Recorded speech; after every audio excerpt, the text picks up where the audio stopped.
దేవుడు, మాట తప్పని దేవుడు ప్రజలను పిలుస్తుంటున్నాడు. ప్రజలు ఏ విధంగా ఉన్నారంటే ప్రయాసపడుతున్నారు. ఎటువంటి ప్రయాస? వారి ప్రయాస అనేది భారముగా మారిపోయింది. వారు మోయలేని అంత భారముగా మారిపోయినందుకు దేవుడు అంటున్నాడు, సమస్త జనులారా నా యొద్దకు రండి. ఏ భారం మోయిచున్నాను, ఏ ప్రయాస పడుతున్నాను, మీ ప్రయాస ఫలింపక మీరు జీవిస్తున్నారేమో, మీరు నా యొద్దకు రండి అంటున్నాడు. నిన్ను నన్ను పిలుస్తలేడు, సమస్త జనులారా నా యొద్దకు మీరు రండి అంటున్నాడు. కులమత భేదము లేదు, సామాన్యులు అనేది లేదు, సామంతులు అనేది లేదు, పాపులు అనేది లేదు, నీతిమంతులు అనేది లేదు. ప్రతి ఒక్కరును రమ్మంటున్నాడు. సమస్త జనులను నా యొద్దకు రమ్మంటున్నాడు. ప్రియమైన దేవుని బిడ్డలారా, దేవాతి దేవుడు ప్రతి మనిషిని ప్రేమిస్తున్నాడు.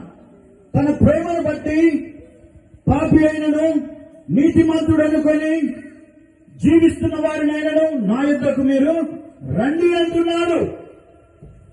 మరి యొక్క గ్రామంలో దైవజనులు సురేష్ పాస్టర్ గారు అక్కడ ఫ్లెక్స్ పెట్టారు.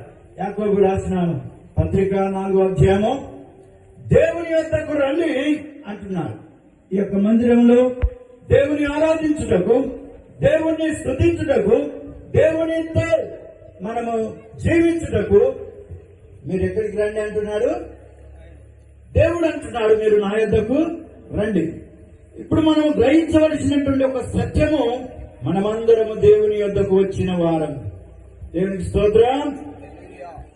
మనమందరము దేవుని యొద్దకు వచ్చాం. మనం అనుకుంటుంటాము, అనేక కుటుంబాలకు వెళ్తుంటాం, అనేక సంఘాలకు వెళ్తుంటాం, అనేక సభలకు వెళ్తుంటుంటాం, గ్రామ సభలకు వెళ్తుంటుంటాం.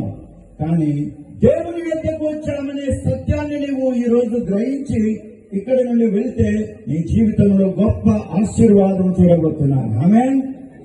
దేవుడు మిమ్మల్ని నూతన పరిచి ఆయన దీవెనతో నడిపించబోతున్నాడు. ఆమేన్. కనుక దేవుని యొద్దకు మీరు రండి అంటున్నారు. హెబ్రీ రాసిన పత్రిక 11వ అధ్యాయము 6వ వచనం. శ్రద్ధగా దేవుని మాట విందాం. ఎవరు నెగ్లెక్ట్గా నిర్లక్ష్యంగా ఉండకూడదు. హెబ్రీ రాసిన పత్రిక 11వ అధ్యాయం 6వ వచనంలో దేవుని, అక్కడ 2వ సెక్షన్ లో ఉంటున్నది. మొదటి సెక్షన్ కూడా చూస్తే, విశ్వాసము లేకుండా దేవునికి ఇష్టలై ఉండుట అసాధ్యం. దేవుని యొద్దకు వచ్చువాడు ఆయన ఉన్నాడనియు ఆయనను వెతుకు వారికి ఫలము దయచేయి వాడని నమ్మవలెను కదా. ఇక్కడ